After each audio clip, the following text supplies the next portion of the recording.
내가 간구하노라. 형제들이 와서 내게 있는 진리를 증언하되 내가 진리 안에서 행한다 하니 내가 심히 기뻐하노라. 내가 내 자녀들이 진리 안에서 행한다함을 듣는 것보다 더 기쁜 일이 없도다. 사랑하는 자여, 내가 무엇에든지 형제 곧 나그네 된 자들에게 행하는 것이 신실한 일이니 그들이 교회 앞에서 너의 사랑을 증언하였느니라. 내가 하나님께 합당하게 그들을 전송하면 좋으리로다. 이는 그들이 주의 이름을 위하여 나가서 이방인에게 아무것도 받지 아니함이라. 그러므로 우리가 이 같은 자들을 영접하는 것이 마땅하니 이는 우리로 진리를 위하여 함께 일하는 자가 되게 하려 함이라. 내가 두어 자를 교회에 썼으나 그들 중에 으뜸되기를 좋아하는 디오드레베가 우리를 맞아들이지 아니하니 그러므로 내가 가면 그 행한 일을 잊지 아니하리라. 그가 악한 말로 우리를 비방하고도 오히려 부족하여 형제들을 맞아들이지 아니하고 맞아들이고자 하는 자를 금하여 교회에서 내쫓는도다. 사랑하는 자여, 악한 것을 본받지 말고 선한 것을 본받으라. 선을 행하는 자는 하나님께 속하고 악을 행하는 자는 하나님을 배웁지 못하였느니라. 데메드리오는 무사람에게도 진리에게서도 증거를 받았음에 우리도 증언하노니 너는 우리의 증인이 참된 줄을 아느니라. 내가 내게 쓸 것이 많으나 먹과 붓으로 쓰기를 원하지 아니하고 속히 보기를 바라노니 또한 우리가 대면하여 말하리라. 합독합니다. 평강이 내게 있을지어다. 여러 친구가 내게 문안하느니라. 너는 친구들의 이름을 들어 문안하라. 아멘. 네, 우리 주변에 있는 분들에게 이렇게 한번 인사하도록 하겠습니다. 대면이 좋은 겁니다.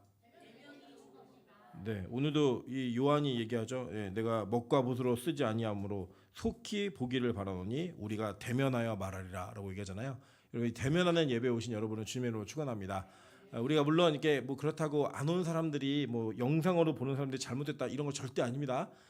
각자 필요와 상황에 맞추어서 그렇게 하고 있지만 우리가 코로나 시기를 이제 한 3년 넘게 좀 경험하면서 이 대면 예배와 비대면 예배의 차이가 얼마나 큰지를 사실은 우리 피부로 체험하는 일들이 있었습니다. 그래서 사실은 이 얼굴을 보고 대면하는 게 너무 좋은 것 같아요. 그래서 여러분 연애를 하더라도 사이버 연애 이런 거 하지 마세요. 막 캐릭터 좋아하고 막 그거 사랑하고 이런 거 하지 마세요. 연예인 보면서 막 너무 좋아하고 이러지 마시고 진짜를 만나십시오. 여러분께 큰 은혜입니다.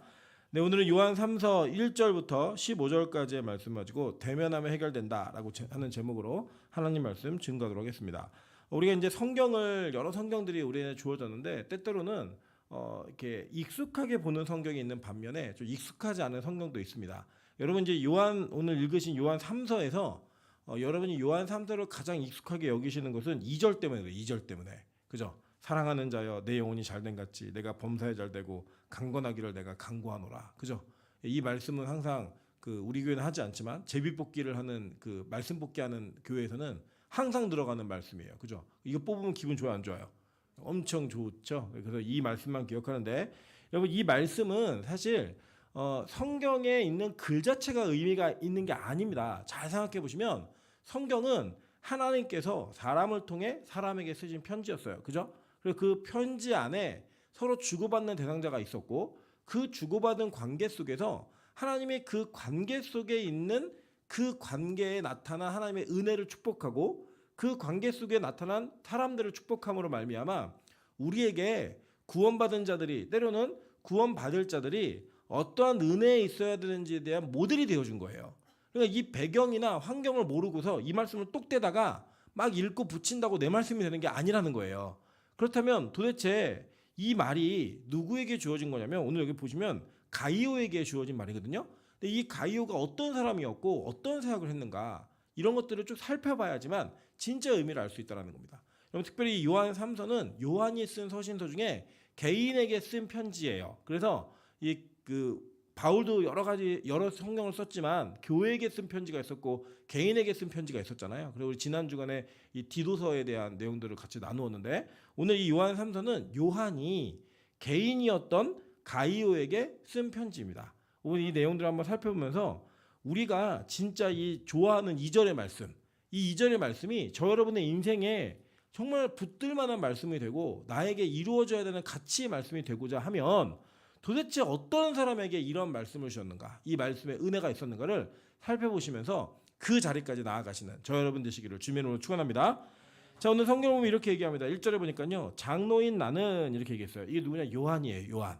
근데 이 요한하고 가이오하고 얼마나 친했냐면 이제 그냥 장로인 나는 이렇게 얘기할 때 그 장로라고 하는 그 단어 속에 요한이 그냥 담겨져 있는 거예요. 이 가이오에게는. 그러니까 여러분 생각해 보세요. 우리 전화를 했는데 제가 예를 들어 우리 박미영 집사한테 전화한 거예요. 여보세요. 나 목사님이야. 그랬더니 누구 목사님이요? 이렇게 얘기하면 제가 섭섭할까요? 안 섭섭할까요? 되게 섭섭하겠죠. 그죠? 예. 예를 들면 박미영 집사가 전화해서 목사님 미영이에요. 근데 어느 미영이지? 뭐 이렇게 얘기하면 굉장히 섭섭할 수 있겠죠. 그러니까 그런 관계성이 나 요한이야. 나 요한이라는 장로야. 이때 장로는 지금 우리 개신교회가 갖고 있는 장로교회 장로가 아닙니다. 그러니까 지금 목사라고 생각하시면 돼요. 그런 이 장로의 역할을 하고 있는 그 와중에 이 가이오하고 이 요한은 다른 교회에 있었어요. 교회가 그 다른 교회였지만 다른 교회에 있는 그 서로에게 편지를 주고받을 때 내가 누군지라고 얘기 안 해도 그 이야기가 다 알아들을 수 있게 된 거예요. 그러니까 여러분 예를 들면 장로인 나는 그러면 자기 이 가이오에게는 그렇게 말할 사람이 누구밖에 없다? 요한밖에 없는 거예요. 사실 이때 요한이 약 90세 정도 됐다고 이제 보여지거든요. 90세 이상의 고령자였어요. 근데 이게 보니까 이 장로인 나는 사랑하는 가이오 이렇게 얘기했어요. 그죠? 이 가이오가 누구냐면 우리 교회 윤기쁨 집사예요. 왜냐하면 가이오의 이름의 뜻이 기쁨이란 뜻입니다. 가이오가 어떤 기쁨이라는 이름이 있었는데 이 기쁨이 곧 내가 참으로 사랑하는 자에게 편지하노라라고 얘기해요. 이 편지하노라는 이 단어는요 원어 성경에는 없어요. 그냥 어떻게 했냐면 장로인 나는 사랑하는 가이오 곧 내가 참으로 사랑하는 자에게 이게 끝이에요. 근데 이제 편지하노라 이거는 이제 우리가 번역을 하다가 이걸 넣어주면 저 이해를 잘할 수 있겠다 그래서 의역해서 붙인 내용이라고 보시면 됩니다. 편지도 맞았고요. 이 글 보낸 것 자체가. 근데 어쨌든 간에 이 장로인 요한이 가이오에게 사랑하는 자에게 이 편지를 보낸다라고 하는 서두의 문구가 시작하는 인사말로 시작을 합니다. 여러분 이게 얼마나 중요하냐면 누군가에게 말을 주고받을 때 그 사람에 대한 이 전제가 무엇인지가 너무나 중요해요. 예를 들면 누군가 누구를 이렇게 혼내거나 따끔한 말을 할 수 있잖아요. 그런데 그 따끔한 말을 하는 그 관계가 어떤 관계인가에 따라서 우리는 그 말이 나에게 상처가 될 수도 있고 그 말이 나에게 약이 될 수도 있다는 겁니다. 제가 아주 재밌는 영상을 며칠 전에 봤는데 찬수 담임 선생님이 동영상 하나 찍어서 보내주셨어요. 저희 부모에게 보내주셨는데 내용이 뭐냐면 어린아이들이 간식을 먹고 간식을 치우질 않은 거예요. 동생들이. 근데 찬수가 거기에 친구가 두 명, 그러니까 한 명, 찬수랑 그 7살짜리가 두 명이 있거든요. 거기. 그러니까 찬수까지 두 명이 있는데 그 두 아이가 아이들을 다 집합시켜 놓고 막 야단을 치는 거예요. 야단 치는데 찬수 친구가 뭐라 그러냐면 너는 형이 얘기하는데 책만 열어도 부스럭부스럭거리고 있어? 막 이러면서 막 야단을 치고 찬수는 너희들 집에서 도대체 어떻게 배운 건데 이런 거 다 안 치우냐고 막 이렇게 막 야단을 치더니 마지막에 다음번에 또 그러면 진짜 세게 말한다. 가는 거예요. 그 너무나 귀여운 거예요. 근데 이게 왜 그게 가능했냐면 그 아이들이 이제 어렸을 때부터 같이 큰 애들이에요. 대부분이 이렇게 아주 어렸을 때 찬수는 막 길 때부터 갔던 데니까 그리고 같이 큰 관계성이 있으니까 이 7살짜리가 6살, 5살, 3살짜리를 막 그렇게 혼내는 거예요. 안 치웠다고. 그래서 제가 그걸 요새 보면서 막 흉내내거든요. 너 이거 안 치우면 진짜 세게 말한다 막 이러면서 제가 막 얘기를 하거든요. 근데 이 관계성이 무엇인가에 따라서 그 말을 할 수 있는 관계가 있고 할 수 없는 관계가 있는데 이 성경을 보니까 요한이 가이오에게 뭐라고 얘기를 하냐면 사랑하는 자에게 이걸 쓴다라는 거예요. 여러분 이 밑에 있는 모든 말들은 사랑이라는 게 전제가 되어서 이야기가 되는 겁니다. 여러분 가끔 이제 저도 그렇지만 저는 제가 사랑하지 않는 사람을 절대 혼내지 않습니다. 그러니까 제가 사랑하지 않는 사람은 혼내는 게 아니라 화를 내요. 싸우자고. 그런 일은 있겠죠. 그죠? 너무 상대가 무례하거나 상대가 저에게 선을 넘는 일을 막 하게 되면 싸우게 되죠. 그죠? 그런 거는 있을 수 있어요. 근데 혼내는 건 좀 달라요. 혼내는 거는 그 사람에 대해서 엄청난 신경을 써야 되고 관찰을 해야 돼요. 그동안에 어떠한 일이 있었는지 어떠한 변화가 있는지 이전에는 네가 좋은 모습이 있었는데 왜 이게 좋지 못한지 이런 것들이 막 있어야 되거든요. 그래서 그 전제가 있지 않으면 저는 절대로 사람을 혼내지 않습니다. 왜냐하면 제가 그 사람을 책임질 수가 없기 때문에 그래요. 저희 아내가 저하고 이제 학교에 있었던 일을 쭉 상담하더라고요. 그러면서 이제 무슨 얘기를 하면서 어떤 친구의 이야기를 했는데 어떻게 해야 되는지 저에게 물었어요. 그런데 제가 이렇게 대답을 했어요. 만약에 네가 뭐라고 조언해줬는데 그대로 그 아이가 순종을 하면 네가 끝까지 책임져야 돼. 근데 그렇지 않으면 책임지지 않아도 돼. 예. 이게 좀 되게 무서운 말이거든요. 예를 들면 제가 그런 거죠. 민정 집사 뭐 남자 찾지 말고 그냥 기도해. 하나님이 남자 주실 거야. 이런데 민정이 안 찾고 기도만 하는 거예요. 진짜. 그 누가 제일 위기감을 느껴요? 제가 제일 부담감과 큰 책임감을 느끼겠죠. 어떻게 해서라도 잡아와서라도 시켜야겠다. 이런 마음이 들 정도의 책임감이 있겠죠. 그러니까 이 사랑한다라는 그 전제는 그 뒤에 있는 모든 말들의 가치를 다르게 평가하게 만든다는 거예요. 그러니까 내가 사랑하는 사람에게 하는 말과 사랑하지 않는 사람에게 하는 말이 똑같은 말인데 누군가에게는 상처가 되고 누군가에게는 상처가 안 되는. 저희 원장님이 쓰시는 그 예화 중에 아주 그 정말 이 의미가 있는 예화가 있어요. 그 하숙집에서 밤늦게까지 불 켜고 공부하고 있으면 하숙집 아주머니는 학생 건강에 좋지 않으니까 일찍 자. 지금 몇 시인데 이렇게 얘기를 부드럽게 하세요. 근데 왜 그렇죠? 전기세 때문에.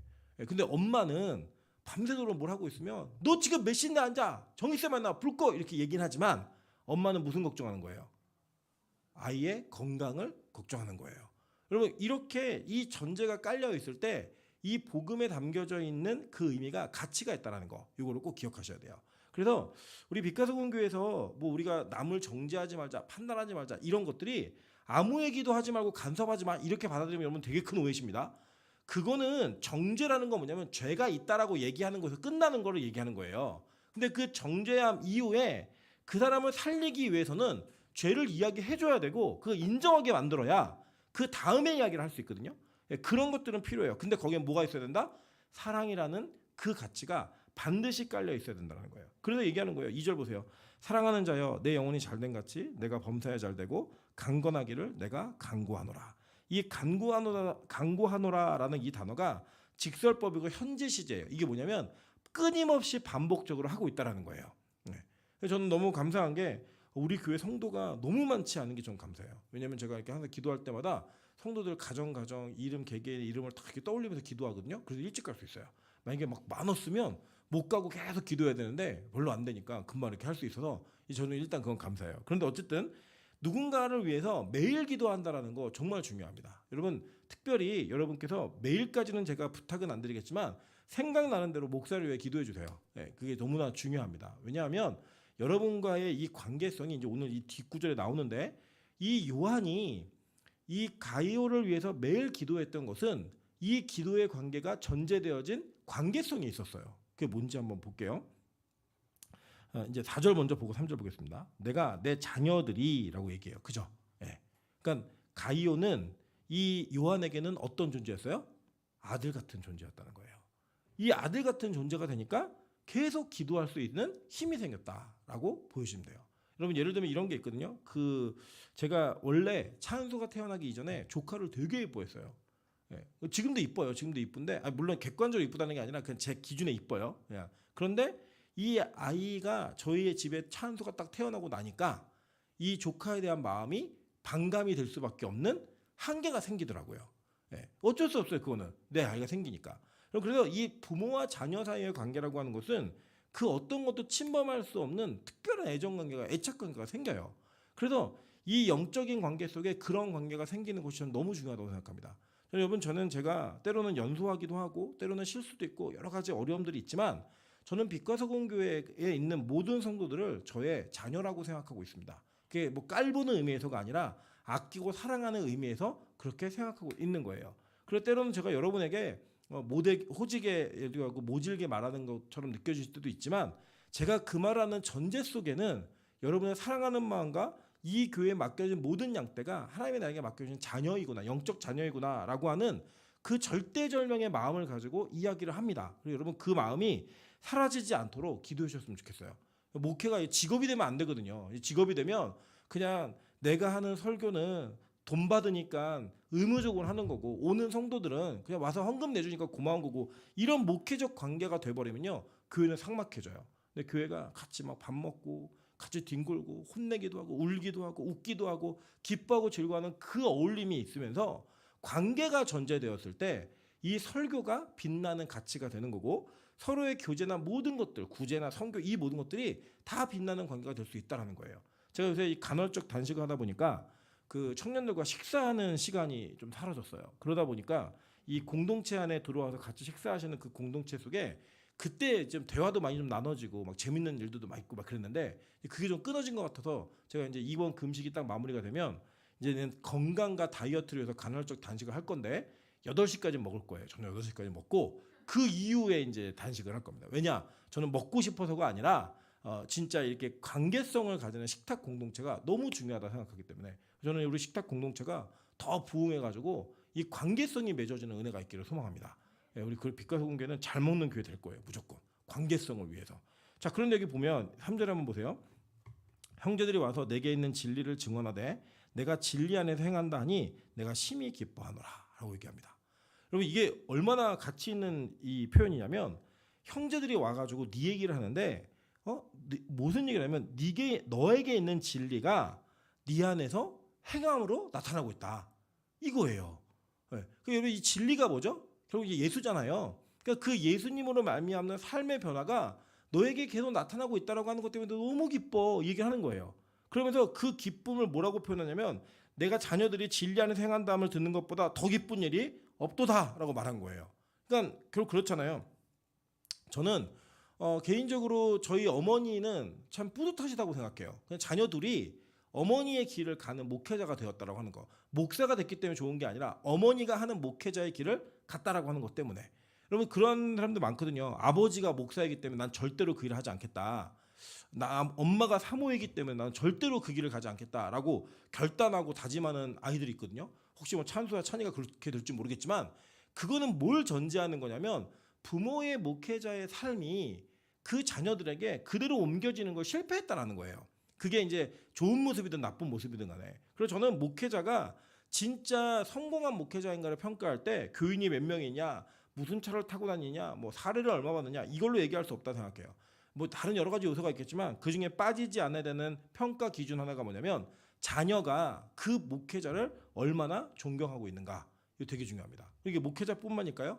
여러분에게도 마찬가지겠죠. 그죠? 근데 그 존경함이 있으면 어떤 일이 벌어지냐면 닮아요. 이 사람 좀 살고 싶어 하고 닮아요. 그 여러분 보세요. 제가 매일 예배를 드리잖아요. 이럴 사람이 아닌데 여러분도 그럴 사람이 아닌데 하고 있잖아요. 우리 호별이가 찬이가 얘네가 매일 예배를 안 드릴까요?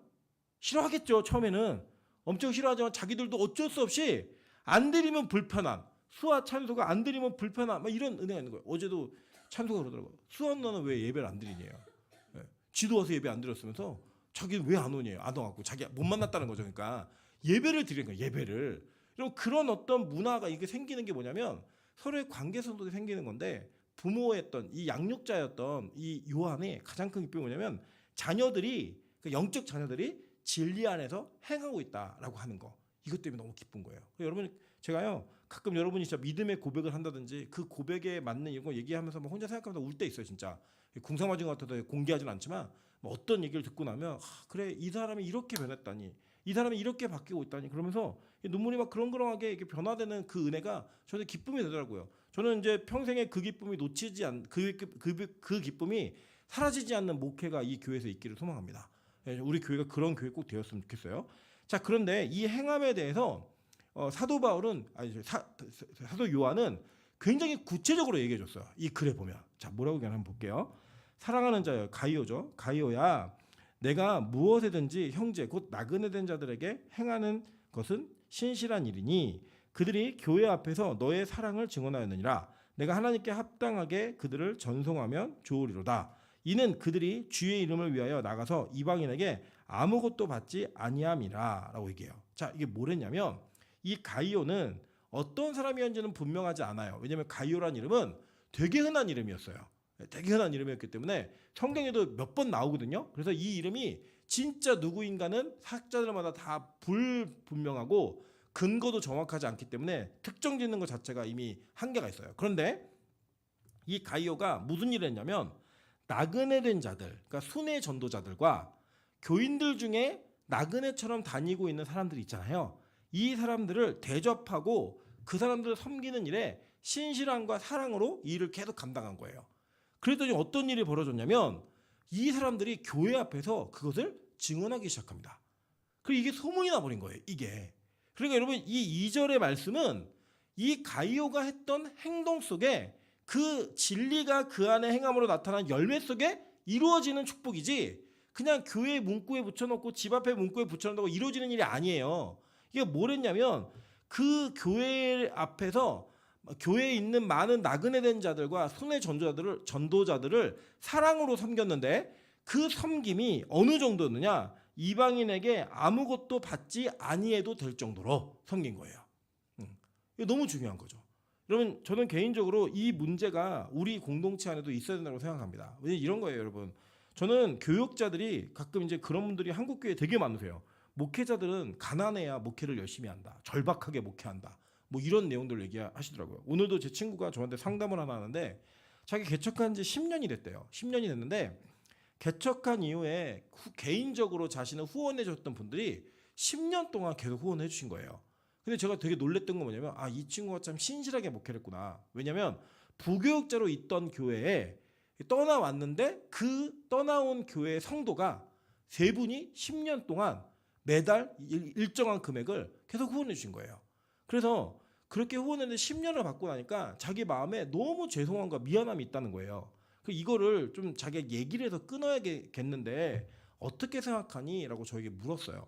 그래서 제가 뭐라고 대답했냐면 이렇게 대답했어요. 야, 이게 네가 더 나은 삶을 위해서 그 돈을 받고 있는 게 아니잖아. 지금 아직 교회가 재정적으로 자립을 못했으니까 그게 있어야지만 너희 가정생활이 또 애는 많이 나가지고 애가 또 셋이나 돼요.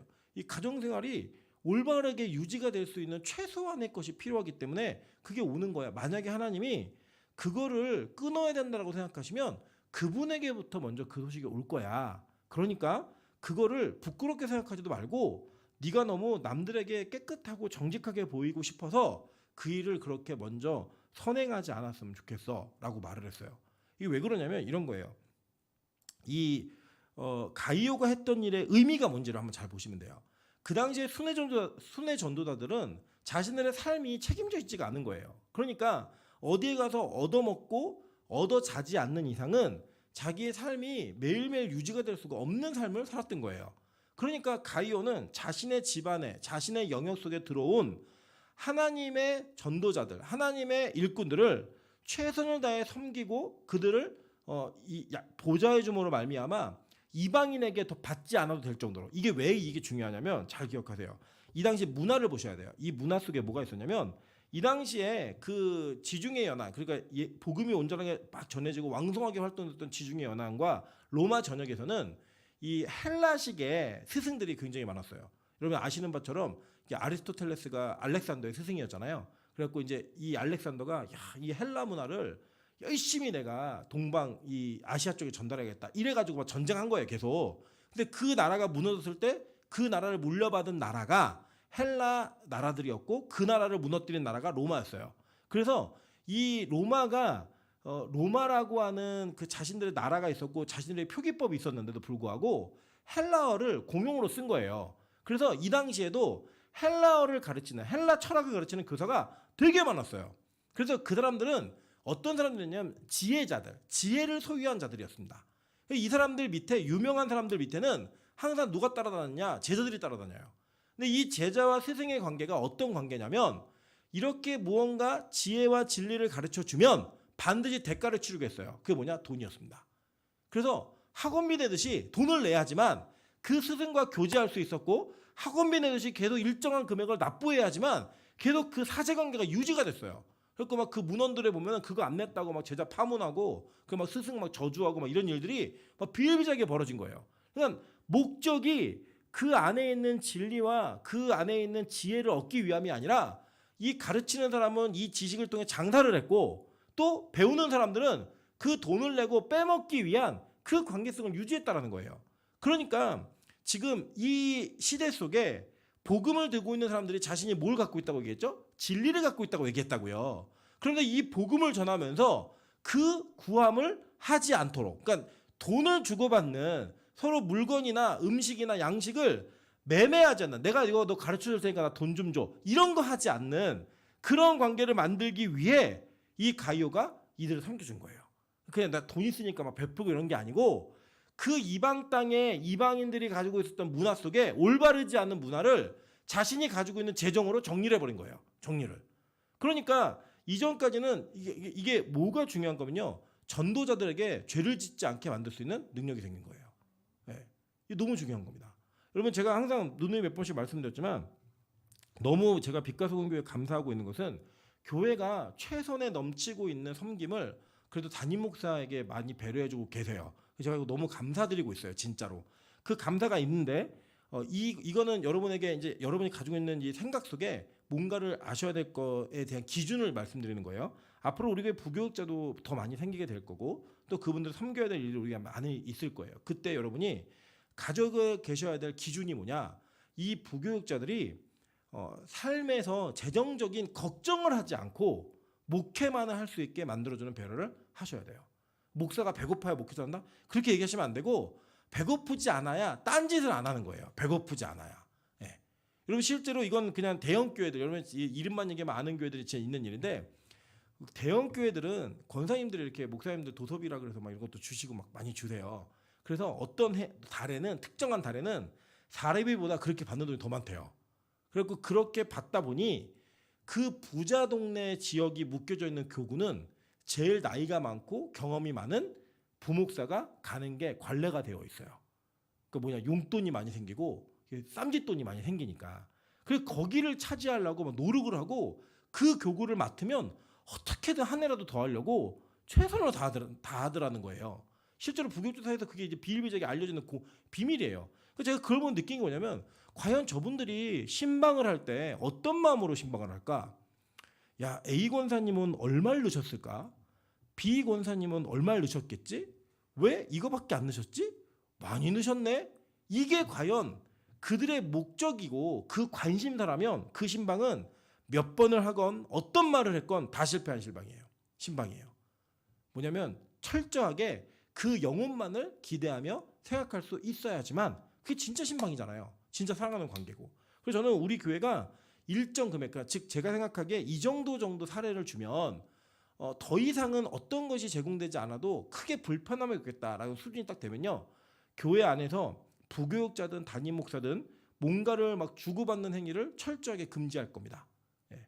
무슨 말인지 이해되시죠? 지금은 우리 민정사님 부교육자 한 분 계시잖아요. 좀 많이 주셔도 돼요. 지금은 이렇게 뒤로 이렇게 찔러주고 민정사 앞에서 5만 원 흘렸네. 그거 누구 거예요? 이렇게 하면 뭐 전사의 건가 봐 이러면 줘도 되고 괜찮아요. 그런 것도 지금은. 그러나 앞으로 우리 교회가 충분한 사례를 주고 있다라는 어떤 특정한 이 액수에 도달했을 때는 전혀 우리 교회에서 그거 못하게 할 거예요. 그리고 이걸 하는 거는 서로에게 유익이 있다라고 저는 믿고 있습니다. 근데 뒤에 볼게요. 잘 보시면 뭐가 있냐면 자 8절 볼게요. 그러므로 우리가 이 같은 자들을 영접하는 것이 마땅하니 이는 우리로 진리를 위하여 함께 일하는 자가 되게 하려 함이라 이거예요. 그러니까 이게 그냥 내가 섬겼으니까 내가 섬긴 거대로 우리 깨끗하게만 잘 사역합시다 이거에서 끝나는 게 아니고요. 그 뒤에 뭐가 있냐면 그렇게 한 것은 같이 동역한 거라는 거예요. 네, 같이 동역한 거라는 거예요. 제가 너무 감사한 것은 제가 이제 필리핀 선교를 이렇게 가는데 우리 교회 분위기 이렇게 그대로 말씀드리면 초반에는 왜 담임 목사가 교회를 자꾸 비우고 딴 데를 가냐 이게 이제 초반에 우리 교회 전체적 분위기였어요.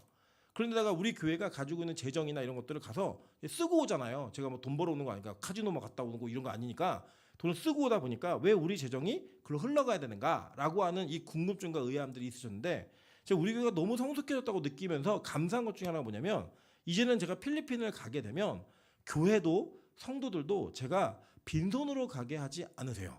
예, 여러분 기억하시는지 모르겠지만 그래도 여러분 그게 어려우셔서 마음이 어려우시니까 제가 이 1년 동안 교회 지원받지 않고 가겠다. 시간만 달라라고 말씀을 드렸어요. 근데 그래서 진짜 그렇게 했고 그렇게 한 이후에 여러분의 그 변화 속에 이 사역에 동참하고 있는 사역들이 있으신 거예요. 그래서 저는 되도록이면 이렇게 선교를 가거나 무슨 일이 있을 때는 조그마한 물질이라도 동참하세요. 그걸 제가 가서 뭐 먹고 마시고 논데 쓰는 게 아니에요. 거기에 현재 있는 사역자들 섬기고 사역자들을 위한 배려들을 하는 일에 최선을 다하고 있습니다. 그러니까 그게 뭐냐? 나는 못 갔지만 그 일이 어떻게 한 거예요? 동참한 거예요. 함께 선교하신 거라고요. 돈은 우리가 내고 뭐 생색은 목사님 내고 절대 그렇잖아요. 저는 빛과 소금 교회 담임 목사의 이름으로 쓰는 데서만 그 돈을 쓰지 제가 뭐 이름이 빛나고 뭐 생색 내고 이러려고 쓰는데 절대 쓰지 않습니다. 예. 저 개인 돈 쓸 때 개인 돈 쓰고 다 해요. 그러나 여러분이 주신 돈은 선교의 액수이기 때문에 그 선교가 그대로 이루어질 수 있는 곳에 그 재정이 투입되고 있다는 거. 그걸 믿으시고 또 확인하셔도 돼요. 그게 바로 우리 빛가서 공교회가 가져야 될 동역의 원리입니다. 동역의 원리. 마찬가지로 앞으로 뭘 해도요. 여러분이 가지고 있는 그 여력 속에 하실 수 있는 대로 누군가가 뭐 예를 들어 우리 공동체에 선교 가는 사람이 있다. 그러면 중보하시면서 기도해 주세요. 예. 나중에 우리 교회 많이 모이면 10,000원 헌금 이런 거 할 거예요. 뭐 그럴 때 10,000원씩만 딱 헌금하는 거예요. 다 그걸 모아갖고 현재 보내고 이런 일들만 하면서 함께 일하는 일들을 계속 만들어 가야 된다고 저는 생각합니다. 이게 바로 그때 원리였어요. 그래서 계속 볼게요. 그러면서 누군가를 비교하고 있는데 함께 보겠습니다. 내가 두어 그러니까 두어 명을 교회에 썼으나 그들 중에 으뜸되기를 좋아하는 디오드레베가 우리를 맞아들이지 아니하니 그러므로 내가 가면 그 행한 일을 잊지 아니하리라. 그가 악한 말로 우리를 비방하고도 오히려 부족하여 형제들을 맞아들이지도 아니하고 맞아들이고자 하는 자를 금하여 교회에서 내쫓는도다라고 얘기했어요. 자 보세요. 이 디오드레베는 어떤 사람이었냐면 이 이름의 뜻이 뭐냐? 제우스 신에 의해 양육된 자라는 뜻이에요. 이 이름 자체가. 근데 이 사람이 어떤 사람이었냐면 으뜸되기를 좋아하는 사람. 이 으뜸되기를 좋아하는 사람은 첫째 되기를 사랑하는 사람을 표현할 때 이 단어를 써요. 헬라어 원어 그대로는 내가 제일 되기를 사랑하는 사람이에요. 무조건 1등 해야 되는 사람 있잖아요. 주변에도 어떤 방식이든 내가 1등하지 않으면 안 되는 이런 사람도 있거든요. 이거를 너무 열심히 하다 보니까 이 사람이 뭘 했냐면 사도 요한을 배척하는 일이 벌어진 거예요. 자기보다 교회 안에 더 영향력 있는 사람이 있으면 안 되는 거예요. 그러면서 심지어는 이 사도 요한의 영향력을 교회 안으로 들어오라고 했던 사람들을 교회 안에서 내쫓아 버렸어요. 그러니까 자 보세요. 디오드레베는 힘이 있는 사람이었어요, 없는 사람이었어요? 있는 사람이었다고요.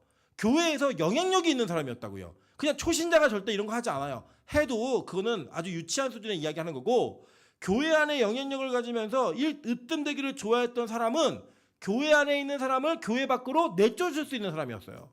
그러니까 여러분 진짜 심각한 죄는요. 초신자가 짓지 않아요. 진짜 심각한 죄는 목사가 짓고요. 진짜 심각한 죄는 장로 권사가 짓습니다. 왜냐? 우리가 하나님을 아는 것만큼 교회를 아는 것만큼 그 안에서 죄를 지을 수 있는 영역을 만들어내는 게 쉬워요. 초신자보다. 초신자가 교회를 어떻게 알아요? 초신자 교회 모르죠. 여러분 진짜 그런다니까요. 진짜로 교회를 아는 사람은 교회를 무너뜨리고 교회를 어떻게 하면 힘들게 할 수 있는지를 안다니까요. 정확히 압니다. 정확히. 제가 이제 청년들을 이렇게 사역하다 보면은 청년들하고의 관계에 어려움이 생길 때가 있죠. 직설적으로 얘기하고 막 이러니까. 그러면 사실 교회를 잘 모르시거나 그냥 정직한 분들은 그 부모님이 저에게 항의를 하시는 경우가 많아요. 직접. 근데 교회를 아는 분들은 어떻게 항의하는 줄 아세요? 담임 목사에게 가서 항의하세요. 그럼 제가 불려가요. 그래야 꼼짝 못한다는 걸 알아요. 네. 그래야. 직접 대면하면 제가 변명하고 얘기할 거 아니에요. 그러니까 그거를 그렇게 하지 못하도록 하는 방법이 뭐냐면 담임 목사한테 가서 그걸 얘기를 해요. 그럼 이제 담임 목사님이 호출하면 가서 뭘 말을 하겠어요. 그냥 혼나고 오는 거죠. 그냥. 그 정확히 안다니까요. 그 누가 아냐. 교회를 아는 사람이 그걸 해요. 모르는 분들은 그렇지 않아요. 여러분 이게 무슨 일이냐면 교회를 알면 알수록 우리가 죄를 지을 수 있는 확률이 크다 높다. 크다 높다. 똑같죠. 예. 크다 작다. 큰 거예요. 예. 그러니까 우리 교회를 알면 알수록 더 조심해야 된다는 거예요. 그래서 직분이 더 무거워지면 무거워질수록 더 기도 시간이 많아야 되고 자신을 돌아보는 시간들이 훨씬 더 많아야지만 이러한 죄의 유혹으로부터 나올 수 있는 거예요. 근데 여러분 비교되지 않아요? 이게 뭐냐면 자기가 1등 되고 싶은 사람은 요한에게 혼나잖아요. 지금 뭐냐면 너 가서 두고 봐. 나 대면에서 가만히 안 둘 거야. 이거예요. 그런데 자기 스스로 자기를 높이지 않고 남을 섬기면서 낮아졌던 가이오는 사람들의 입에 의해서 교회 앞에서 칭찬받는 자가 되는 거예요. 저는요 이게 너무 감사해요. 우리 교회도 그런 분들이 계세요. 누가 알아주나 알아주지 않나 그냥 혼자 조용한 곳에서 몰래 하는 섬김들 이런 것들을 통해 칭찬받고 정말로 저분은 저런 분이 권사지 저런 분이 전도사지 저런 분이 목사지 이렇게 이야기 들을 만한 행위들을 반복적으로 하고 있는 분들이 계세요. 저는 너무 감사해요. 네. 여러분 이제 그런 거 있잖아요. 우리 교회도 이제 제가 또 우리 민하연 전사님 또 칭찬하고 자랑하자면 민하연 전사님이 제가 한 번도 시킨 적 없고 한 번도 하라 그런 적이 없는데 꼭 교회에 남아서 끝까지 기도하고 그 뒷정리를 하고 갑니다. 근데 여러분 모르시겠지만 민하연 전사가 저희 교회에 와서 처음부터 그렇게 했어요. 중간부터 한 게 아니라 처음부터 그렇게 했는데 그 처음부터 그렇게 할 때는 그게 별로 티가 나질 않았어요. 그냥 뭐 누가 막 알아주지 않아. 근데 지금은 을에 민 전사님이 예배가 끝나고 나면 기도자를 지키고 모든 걸 다 정리하고 간다. 그때 옛날에 남자친구 왔을 때 한 번 빼놓고는 다 그렇게 하고 간다. 우리는 다 알아요, 그거를. 그게 바로 뭐냐? 이제 예를 들어 티내면은 뭐 그런 거 맨날 뭐 주일날 와가지고 뭐 설교하고 뭐 찬양인도 하기 전에 제가 어제 늦게까지 교회에서 기도하다 갔는데요, 너무 피곤해요, 뭐 이런 얘기 계속 하면 그게 뭐예요? 알아줘요. 나는 높아지고 싶어요. 근데 그런 말 한 번도 안 했잖아요. 너무 그게 너무 감사한 일인 것 같아요. 근데 여러분, 제가 어떤 한 사람만 들어서 얘기했지만 우리 교회 그런 분들이 고초에 다 계세요. 몰래 교회 왔다 하려고 하시는 분들, 뭐 교회 돌아보고 하시는 다 있어요. 이 교회가 그래도 복된 교회인 거예요. 이런 분들에게 저는 그 얘기를 하고 싶어요. 사랑하는 자요, 내 영혼이 잘된 같이 내가 범사에 잘되고 강건하기를 내가 간구하노라. 네. 이게 그런 분들에게 붙여져야 되는 칭호예요. 그런 분들에게. 저는 우리 교회가 이런 분들로 넘쳐나는 교회가 되기를 주님으로 축원합니다. 이 디오드레베는 어떤 인간이었냐면 자기 아니고선 안 되는 인간이에요. 자기 아니고 안 되는 인간. 제가 가끔 저희 어머니가 막 그런 얘기 하시거든요. 뭐 누가 나 엄마 죽고 엄마 같은 사람 없어? 그럼 제가 이렇게 얘기해요. 그러면 좋겠냐고. 그럼 하늘 무너지는데 내가 그런 사람 될 테니까 걱정하지 말고 죽으라고 맨날 그렇게 얘기하거든요. 이게 뭐냐면 여러분, 이 땅에 살면서 내가 아니면 안 돼. 나만 있어야 돼. 나를 찾는 모든 사람들이 다 망했어요. 압살롬 그랬죠. 사울 그랬죠. 나발 그랬죠. 다 망했다고요. 다. 여러분, 우리 모두가요, 자기 자신을 높이고 자기 자신의 영역을 구축하기 위해 남을 자꾸 깎아내리고 남을 자꾸 시궁창에 쳐박아야지만 내가 가치 있어야 된다고 생각하는 사람들이 어디서 나오는 거냐면 그 못남이에요. 못남. 삐뚤. 그 삐뚤 마음은 열등감의 덩어리. 그냥 무언가 어떤 잘 되고 있는 사람이 있으면 그냥 축복해 주세요. 이게 자꾸 제가 교육자 비밀 얘기해서 좀 안타까운데, 여러분, 부교육자 때 설교하면요, 설교하다가 막 부교육자 설교 너무 잘하잖아요. 그럼 제일 불안해하는 사람들이 첫째 누구냐면 같은 부교육자들이 은혜를 못 받아요. 네. 막 자기가 설교할 때보다 더 은혜 받는 그 성도들을 바라보면서 너무 불안해하는 거예요. 야, 저 전도사가, 저 목사가 나보다 잘해? 이거. 두 번째는 누가 불안하냐? 담임 목사님이 불안해요. 한 번 잘할 땐 칭찬해 주는데 두 번, 세 번, 네 번 계속 잘하면 담임 목사가 불안해요. 뭐 저는 그래 본 적이 별로 없으니까, 뭐 제가 부교육자 할 때 설교를 워낙 못했기 때문에 길게 하고 막 이래서 그래 본 적이 별로 없어서 저는 그런 질투와 지시를 크게 받아본 적은 없습니다. 그러나 그게 교회 안에 비일비재하게 있어요. 그래서 어떤 일이 벌어졌냐면, 부교육자의 설교가 좋으면 성도들이 칭찬을 안 해요. 칭찬하면 쫓겨난다고. 칭찬하면 잘린다고. 그게 교회 안에 있는 게 맞아요? 이거 세상에서 나는 논리죠. 세상에서나. 제가 저희 아내가 예전에 어떤 한 대학에서 가르치고 있을 때 저 아니에요, 전 남자친구에게 조언을 구했어요. 자기가 서브로 누구를 데려오고 싶은데 어떤 사람을 데려와야 되느냐. 그랬더니 이 친구는 세상에서 아주 그 영악한 친구예요. 뭐라고 얘기했냐면, 네가 A급이면 B급을 데리고 와야 돼. 내지는 C급을 데리고 와야 돼. A급 데리고 오면 비교당해서 네 자리가 사라져. 그냥 B급 데리고 와. 그래서 사람을 데려온대요. 그렇게. 세상은 그렇다고. 세상은. 여러분, 교회가 그래도 되겠어요? 교회는요, 그러면 안 돼요. 나보다 뭔가 더 잘하는 사람이 있으면 칭찬해줘야 돼요. 그거를 빛날 수 있는 자리로 만들어줘야 돼요. 여러분, 제가 방금도 우리 민정 선생님과 밥 먹으면서 얘기했는데, 저는 민하영 전사님이 가지고 있는 장점이 뭔지를 제가 알아요. 그래도 남들보다는 좀 많이 알아요. 그래서 이 장점을 살려주기 위한 고민을 되게 많이 해요. 본인이 못 받아들여도 그 못 받아들이는 것 이상의 고민이 저에게 있었기 때문에 제가 정확하고 분명하게 말할 수 있어요. 그 말에는 이 사랑이라는 것이 물론 전제되어 있고, 두 번째 뭐냐, 저는 이 교회에서 우리 민정원사님이 어떤 부분과 영역에 있어서는 저보다 훨씬 빛났으면 좋겠어요. 그래서 성도들의 사랑을 받고 교회에 가치 있는 것과 가치 있는 게 너무 행복하고 좋다라고 얘기하는 그 이야기들이 우리 공동체에서 계속 나왔으면 좋겠어요. 그게 교회인 거죠. 저는 예를 들어 우리 교회에 정말 설교를 잘하는 부교육자가 왔다. 그러면 저는 저보다 설교를 더 많이 할 수 있는 시간을 내어줄 거예요. 그래서 우리 성도들이 은혜 받으면 되잖아요. 그런다고 제가 담임 목사 쫓겨나겠어요? 저는 그렇다고 생각하지 않아요. 우리 성도들에게 그 정도의 성숙함이 있다고 좀 믿어요. 이분이 우리에게 도움이 되니까 그렇게 배려를 해주시는구나. 그러니까 저는 그런 거예요, 여러분. 그래서 우리 수요예배 제가 다음 주도 비우는데 우리 기도원에 김영식 목사님 오실 거예요. 이 목사님이 북한 선교 전체 선교 회장이기도 하시지만 그 북한 선교에 대한 열정이 엄청 많은 분이고, 동생이랑 쌍둥이신데 이분 동생도 일본 선교사님으로 계세요. 저는 우리 교회에 그렇게 오시는 분을 위해서 진짜 기도해요. 어떻게 기도하냐면, 하나님, 우리 교회 성도들이 김영신 목사님 설교에 큰 은혜를 받을 수 있게 도와주세요. 네. 그럴 수 있잖아요. 막 일부러 제가 비울 때 정말 설교 못하는 목사 데려놓고 여러분 그분 설교를 견디게 만든 다음에 돌아와서 나 역시 내가 오니까 좋죠? 이런 거 보일 수 있잖아요. 근데 그런 걸 하는 게 뭐냐? 그게 바로 디오드레베 같은 인간인 거예요. 예. 여러분 우리 절대 그러지 맙시다. 예. 절대 그러시면 안 돼요. 나보다도 나은 부분이 있는 사람은 칭찬해주고 높여주고 이렇게 해야지 자기가 으뜸되고자 막 자기 위에는 사람을 두지 않는 무조건 깎아내는 비판하는 이런 식의 태도를 견지하면 뭐라고 그래요? 요한이 내가 가면 그 행한 일을 잊지 아니하리라. 내가 간다는 거야 반드시. 너 간다. 근데 내가 기억하고 갈 거야.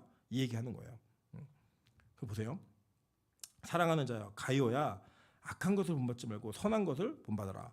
선을 행하는 자는 하나님께 속하고 악을 행하는 자는 하나님을 배웁지 못하였느니라 라고 얘기해요. 그러니까 뭐라고 했냐면 하나님 모르니까 그 짓 하고 있는 거야. 이렇게 얘기하는 거예요.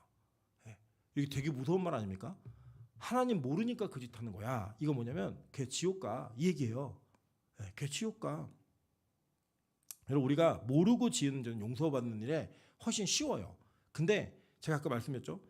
디오드레베는 이 교회 초신자 아니에요. 교회 안에 사람을 내쫓을 수 있는 사람이었다고요. 너 나가 출교를 시킬 수 있는 사람이었어요. 어마어마한 영향력이 기존에 있는 사람이었고 그 영향력으로 1등하고 싶었던 그가 뭐라고 얘기해요? 하나님을 모르는 자래요. 무서운 일 아닙니까? 제가 예전에 한문에서 그 기도하시던 권사님이 하나님께 기도 응답을 받으면서 엄청 충격받으셨어요. 어떻게 충격받으셨냐면 응답이 뭐라고 했냐면 예배를 드리는데 기도하고 있는데 하나님이 너는 한 번도 예배를 드린 적이 없어. 얘기하시더래요. 권사인데 평생을 예배를 드리며 살았는데 주일 성도도 평생 빠지지 않고 했는데 너는 한 번도 예배를 드린 적이 없어. 와 무섭지 않으세요 여러분? 그거는 그 말에 깨져가지고요. 진짜 막 예배 시간에 떼굴떼굴 그러고 막 난리가 났어요. 회개 터져가지고. 여러분 이게 바로 진짜 우리가 경계해야 될 일인 거예요. 특별히 여기 앉아 계신 대부분의 분들이 모태신앙에 어렸을 때부터 신앙생활하고 그 직분자고 목요일 저녁에 여기 와서 예배드리는 것 자체가 대한민국에서 2% 안에 들어가는 1% 얘기하면 너무 교만 같으니까 2%, 2.5% 안에 들어가는 그런 은혜가 있는 분들이에요. 예. 그런데 여러분 그 은혜가 우리로 하여금 더 큰 죄를 짓기에 너무나 좋은 그런 그 모든 죄의 환경이 준비되어 있다는 거 이거 명심하세요. 이거를 뛰어넘을 수 있는 자기의 기도가 있어야 되고요. 하나님의 선을 본받는 일이 계속 있어야 되는 거예요. 예. 계속 볼게요. 데메드리오는 무사람에게도 진리에게도 증거를 받았음에 우리도 증언하노니 너는 우리의 증언이 참된 줄을 아느니라 라고 얘기해요. 이 데메드리오의 추격형이 데마예요. 데마. 근데 이 데마가 바울을 버리고 간 데마는 아닌 것 같아요.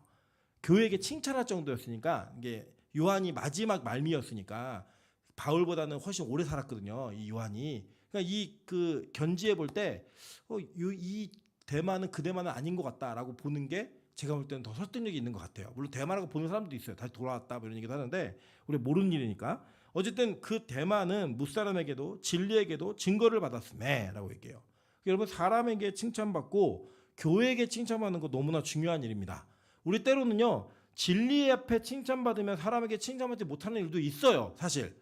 그러나 아주 보편적으로는 우리가 말씀과 진리 안에 우리의 그 칭찬받는 은혜가 있으면 사람에게도 칭찬받는 게 거의 맞습니다.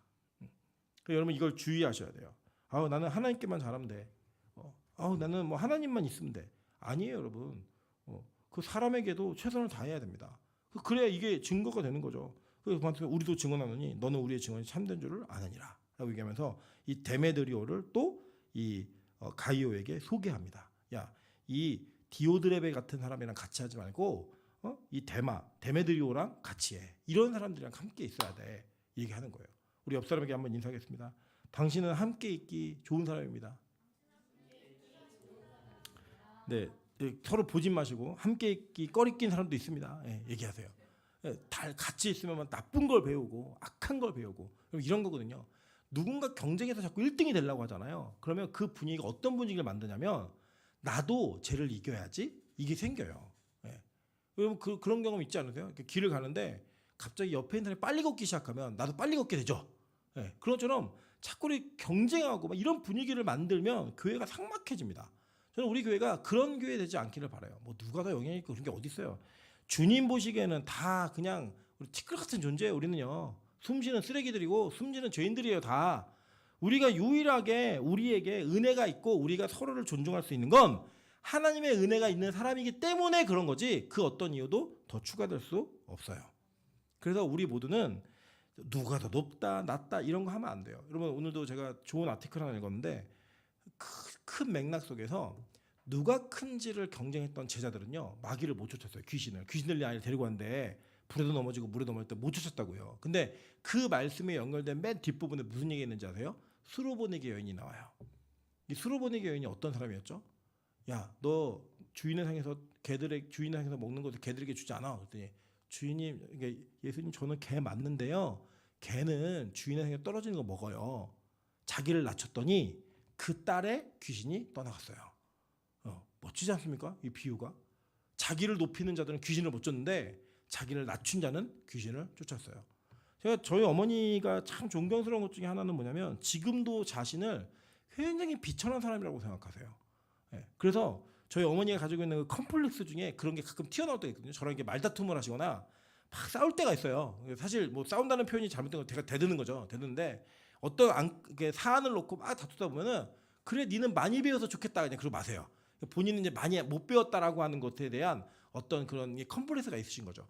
근데 그 마음이 저는 어머니의 사역에 굉장히 긍정적으로 작용했다고 저는 믿어요. 왜 믿냐면 그 열등감을 저희 어머니는 뭘로 승화시켰냐면 하나님 앞에 겸손으로 승화시켰어요. 하나님 나 같은 인간을 쓰시네요. 나같이 비천한 종을 쓰시네요. 이게 저희 어머니 입술에 항상 있었단 말이에요. 설교하고도 내려와서 나같이 비천한 사람을 하나님 쓰셨다고. 그 기도원의 사역들 돌아볼 때마다 나같이 비천한 사람에게 하나님 이렇게 일하셨다고 그 얘기를요 그냥 입에 달고 사세요. 저는 그게 열등감에서 나오는 고쳐야 될 거라고 생각하지 않아요. 오히려 하나님 앞에서의 자기의 정체성이 뭔지를 정확히 아는 거예요. 내가 어떻게 쓰임받는 존재인지를. 저 우리 교회가 그런 고백하는 교회였으면 좋겠습니다. 막 똑똑해 보이려고 막 비판하고 똑똑해 보이려고 무조건 목소리에 막 소리 지르고 이런 교회 말고요. 어떻게 하면 좀 더 낮아질 수 있을까? 그래야 우리 교회 귀신이 떠나간다니까요. 예. 저는요 제가 이거 뭐 우리 교회 공식적으로 말씀드렸던 거지만 요새 너무 감사한 기도 제목이 이루어진 것 중에 하나가 뭐냐면 우리 교회가요 회의 때 안 싸웁니다.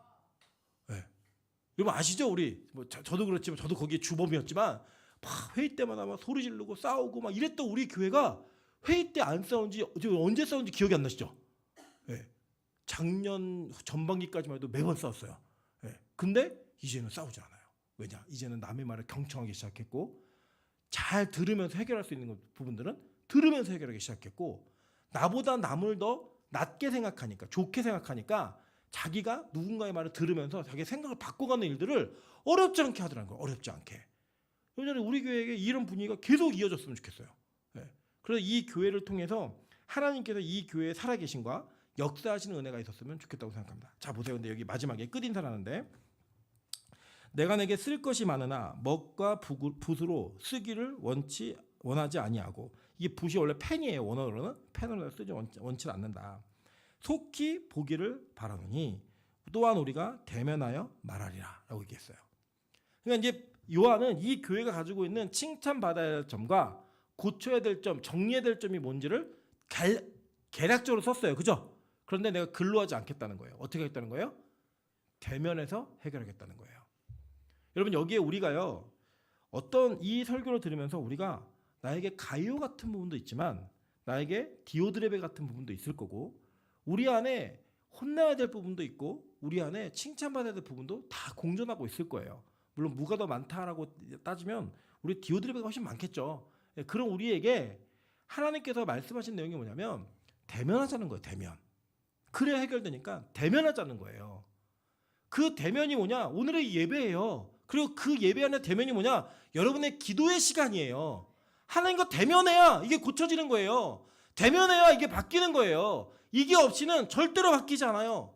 그래서 바울이 얘기하는 거예요. 내가 쓰려면 더 쓸 수 있어. 글로 써서 보내자고 하면 얼마든지 보낼 수 있는데 그렇게 하지 않을래. 나 너랑 만날 거야. 내가 그 교회 갈 거야. 가서 해결할 거야. 디오드레베 가서 보자. 가이오야 내가 가서 보자. 다른 의미지만 만나서 해결하는 거예요. 만나서. 여러분 저는요 우리 빛가서공교회가 하나님과 만나는 시간이 충분한 교회 되길 소망합니다. 그 대면을 통하여서 하나님과의 대면을 통하여서 진짜로 하나님께서 사랑하는 자여 내 영혼이 잘된 같이 내가 범사에 잘되고 강건하길 내가 강구하노라 라고 하는 축복이 그대로 임할 수 있는 우리 빛가서 공교회 성도님도 되시기를, 특별히 목요 예배 성도님도 되시기를 주님으로 축원합니다. 저도 목요일날 나왔으면 이 정도 축복은 받아야죠. 여러분 그런 어떤 은혜가 여러분 안에 있으면 진짜 여러분의 생명과 여러분의 삶 가운데 정말 다른 인생이 열려요. 하나님과 대면하면 자꾸 고쳐져요. 내가 대면하면 돼요. 왜냐? 하나님은요 우리를 폭로하세요. 제가 보니까요 자신을 인정하지 않으면 고침 못 받아요. 예를 들면 야 너 말이 너무 세. 내가 무슨 말이 세? 나 말 안 세. 라고 말하는 사람은 절대 자기 말투를 못 고쳐요. 근데 너 말이 세. 내가 말이 셌구나. 몰랐는데 고마워. 이걸 말하는 사람은요 바꿔요. 그래서 대면을 자꾸 하고 진짜 그 사건에 직면하고 자기 자신을 말씀 앞에 노출시켜야 바뀌어요. 우리는 문제가 터지면 숨고 싶은 게 우리의 모습이고 발각되지 않았으면 좋겠다라고 생각하는 게 우리 실체 모습이에요. 근데 그것을 바꿔낼 수 있는 유일한 길이 뭐냐? 자꾸 대면해야 되는 거야. 하나님과 그 자리로 나와야 되는 거예요. 말씀 앞에 나를 세우고 기도 앞에 나를 세우고 하나님과의 교제 속에 나를 세워놔야 바뀌는 거예요. 저는 우리 교회가 대면하는 교회 되기를 소망합니다. 그리고 여러분 별 끄고 기도하는 그 시간이 하나님과 대면하는 은혜가 있기를 소망합니다. 그런데 이 사도 요한이 마지막에 얘기합니다. 평강이 내게 있을지어다. 여러 친구가 내게 문안하느니라. 너는 친구들의 이름을 들어 문안하라. 동역자 있잖아. 네 친구들이 있어. 우리 함께 만나서 이 문제를 해결해보고 서로의 평강을 빌어주자. 이 얘기로 마무리 짓는 거예요. 우리 옆 사람에게 한번 인사하겠습니다. 당신이 있어도 다행입니다. 제가 목요 예배 때마다 갖는 이 두근거림이 있어요. 어떤 두근거림이냐면 오늘은 민정수하고 민정이하고 나하고 셋이 예배 드리나 보다. 이 긴장감이 있어요. 그러다 보면 용성이도 오고 우리 장로님도 오시고 또 미영 집사도 오고 또 기분이 막 이렇게 오면서 막 교회 안에 들어올 때 너무 감사해요. 이 목요일 날 아무 교회도 예배 안 드린 이날에 대한민국에서 아마 하늘문하고 부엘성회하고 우리만 예배 드릴 것 같아요. 이 목요일 매주 예배 드리는 이날에 같이 예배 드릴 수 있는 성도가 있다는 게 전 너무 감사해요. 이 저의 복이에요. 제가 여러분 너무 자랑하고 싶어요. 제가 이 얘기를 이번 주 이영몬 선교사님을 만나갖고 드렸더니 되게 놀라시더라고요. 교회가 다 이렇게 예배도 안 드리고 무너지고 있는데 매일 예배를 드린다고요? 청년들이 예배를 온다고요? 네, 옵니다. 이렇게 얘기했더니 너무 놀라시면서 감사하시더라고요. 여러분 저는 여러분이 너무 자랑스러워요. 여러분의 얼굴이 자랑스러운 게 아니라 여러분의 이 예배를 통해 하나님과 대면하는 이 순간이 있다는 게 너무 좀 감사해요. 이 예배의 영광이 우리 교회에 계속 이어졌으면 좋겠습니다. 이 대면이 여러분에게 끊이지 않는 은혜가 되기를 소망합니다. 같이 한번 우리 찬양하면서 주님 앞에 나아가도록 하겠습니다. 우리 하나님의 꿈이 나의 인격이 되고 예수님의 성품이, 이 찬양하면서 하나님 우리가 예수 믿으면서 하나님과 대면하는 그 삶 속에 좀 우리 하나님 닮아가는 사람 좀 될 수 있게 도와주십시오. 좀 성숙하고 이 가이오처럼 칭찬받을 만한 이 우리가 정말 너무 좋아하는 이 2절의 말씀을 우리의 축복으로 여길 수 있을 만한 근거가 있는 그런 변화가 우리 공동체 안에 특히 내 안에 있게 도와달라고 우리 기도하는 마음으로 찬양하며 나가도록 하겠습니다.